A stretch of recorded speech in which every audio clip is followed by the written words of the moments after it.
Welcome back to the Deep Dive. Today, we're taking a closer look, diving headfirst, really, into the murky world of malware.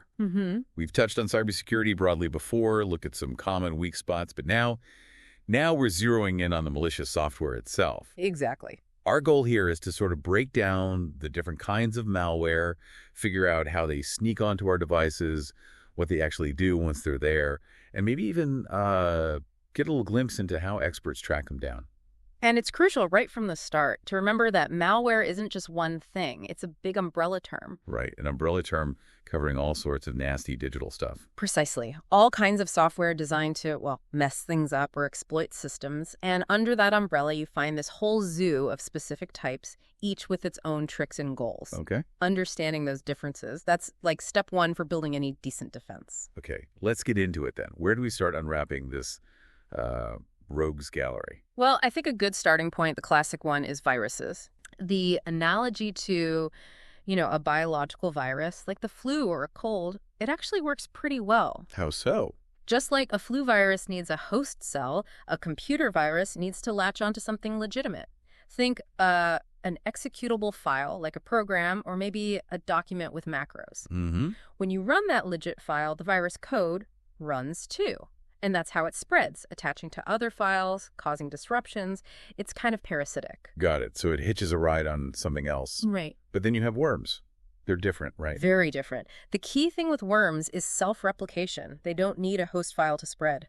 They can just copy themselves across networks, exploiting vulnerabilities. They just go. And that sounds like it could get out of hand fast. Oh, absolutely. That's why they're so dangerous. They can eat up network bandwidth like crazy, slow everything down, even cause total network outages. Any big examples come to mind? Well, the Conficker worm is a classic, really impactful example. Caused huge disruption globally. Conficker, yeah, I remember hearing about that one. It was everywhere for a while. Yeah. It was. And it really showed how effectively worms can exploit common network pathways, like issues in how Windows systems shared files back then. It wasn't just one trick. It hit multiple weaknesses. Okay, so viruses need a host. Worms are self-sufficient network travelers. What about trojans? The name sounds sneaky. And they are.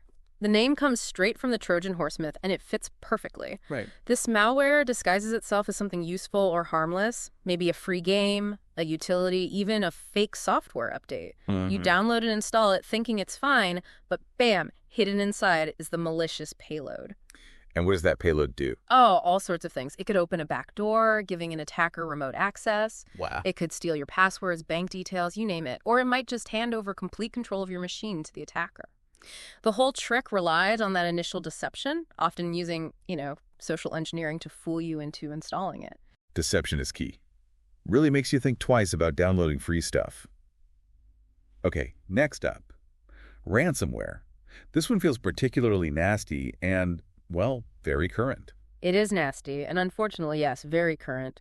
Ransomware basically hijacks your data. It gets onto your system and then encrypts your files, your documents, photos, everything. Makes them totally unusable. And then they demand money. Exactly. You get a message demanding a ransom, usually in cryptocurrency like Bitcoin, to make it harder to trace in exchange for the decryption key. That's terrifying, especially for businesses. Absolutely. And the attackers know it. They're getting more sophisticated, often targeting organizations specifically because they might have more critical data and potentially more ability or willingness to pay big sums to get it back. It creates such a difficult situation for victims. It really does. Do you pay and potentially fund more attacks or risk losing your data forever? It's a horrible choice. Okay, moving from hostage situations to something more stealthy. Spyware. Spyware is all about secret surveillance. It hides on your system and just monitors what you do silently. What kind of monitoring? Tracking websites you visit, recording every key you press that's keylogger. It might grab screenshots of your screen periodically, maybe even turn on your webcam or microphone without you knowing. That's deeply unsettling. It is. And all that data, passwords, financial info, private messages get sent back to the attacker. What's the goal? Identity theft. Often, yes. Identity theft, financial fraud. Or in targeted attacks, it could be corporate espionage, stealing company secrets. Like a digital spy hiding in plain sight, almost. Oh. Okay, one more category you mentioned, rootkits. You said these were some of the most dangerous. Yeah, rootkits are particularly potent. They earn that reputation because they dig in really, really deep. Deep how? They aim to get administrative privileges, basically the highest level of control over the operating system, the root access. The keys to the kingdom. Exactly. And crucially, they're designed to hide their presence, even from standard antivirus or security software. They modify the core parts of the OS to cloak themselves. So they're hiding inside the system's own foundation. Pretty much. That makes them incredibly difficult to find and even harder to remove cleanly. You often need specialized tools and, frankly, expertise. It shows a really high level of skill, disturbingly, from the malware authors to operate that deep and stay hidden. Wow. Okay, so that covers the main types: viruses, worms, trojans, ransomware, spyware, rootkits. Quite the lineup. Now, how do these things actually end up on our computers or phones? What are the delivery routes? Well, a huge one still is email attachments. Really? Still. Oh, yeah. Attackers craft emails that look legit, maybe a shipping notification, an invoice, a message from HR, and attaches a file. Could be a PDF, a Word doc, something that seems harmless. But inside, malicious code. You open the attachment. And installs the malware. Bingo. It leverages trust and often a sense of urgency. Social engineering 101. So vigilance with emails is still paramount. What else? The malicious websites are another big one. This can happen in a couple of ways. You might just visit a compromised website and it uses a vulnerability in your browser or a plugin to silently install malware without you clicking anything specific. That's a drive-by download. Just visiting the site is enough. Yikes. Sometimes, yeah. Or the site might trick you into clicking a malicious link or downloading a file disguised as something else. Again, often exploiting known unpatched vulnerabilities. Unpatched vulnerabilities. Yeah. That leads to the next point, right? Software flaws. Exactly. Software vulnerabilities are basically bugs or weaknesses in the code of legitimate programs or operating systems. Like leaving a window unlocked. Good analogy. Attackers find these unlocked windows and use them to bypass security and install their malware. Which is why updates are so important. Absolutely critical. When software vendors release patches or updates, they're often fixing exactly these kinds of vulnerabilities. Keeping your software updated is like locking those windows and doors. It closes off those known entry points. Makes total sense. Basic digital hygiene, really. Yeah. So, okay, let's say the malware gets in through one of these routes. What happens next? What does it do? You mentioned the impact varies a lot. It really does. It's a huge spectrum. On the less severe end, you might just get annoying pop-up ads. Irritating, but not catastrophic. Right, adware. Yeah. But then you move up the scale. Ransomware encrypts your data, holds it hostage. Spyware steals your credentials, your private info. Trojans can give attackers full remote control. Full control, meaning they could do anything. Pretty much anything you could do. Access files, install more malware, use your computer to send spam. Or worse. Worse like what? Well, sometimes malware turns your computer into a zombie or a bot. A bot. Yeah, it becomes part of a botnet, a network of thousands, even millions of infected computers, all controlled remotely by the attacker. And what are botnets used for? All sorts of large-scale attacks, sending massive amounts of spam, launching distributed denial of service, DDoS attacks to overwhelm websites. Basically using your computer's resources for crime without you knowing. So the impact ranges from annoying pop-ups to, well, complete system compromise and being part of a criminal network.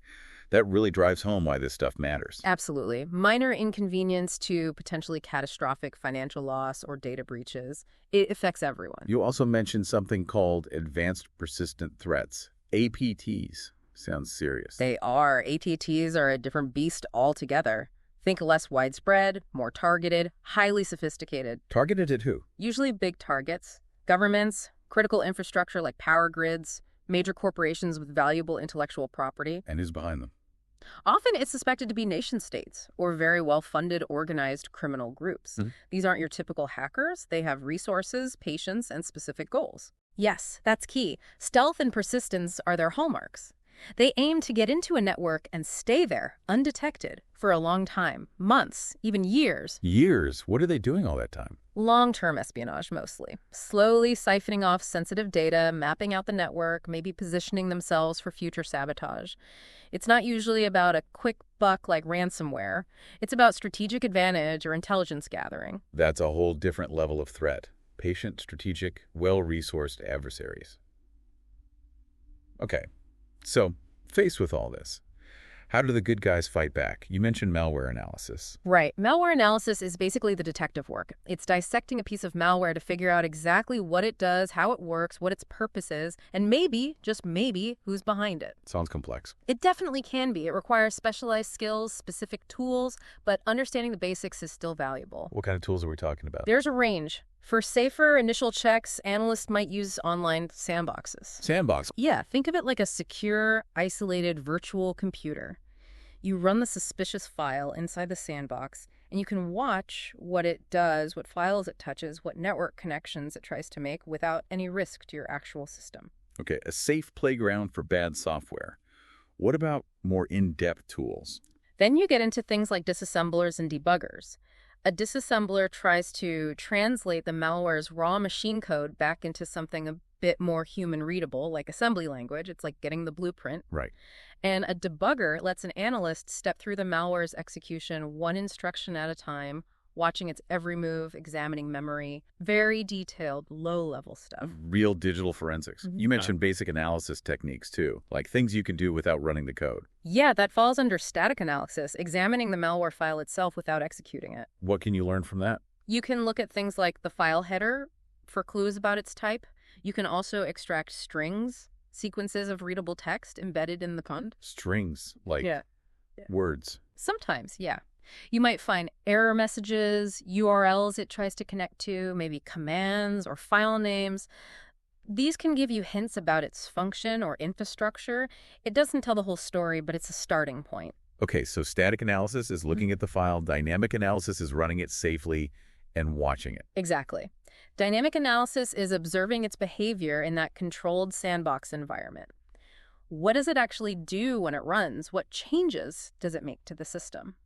Fascinating stuff. Sounds like a whole deep dive on its own. Oh, definitely. We could spend hours just on analysis techniques, maybe something for a future session if folks are interested. Good idea.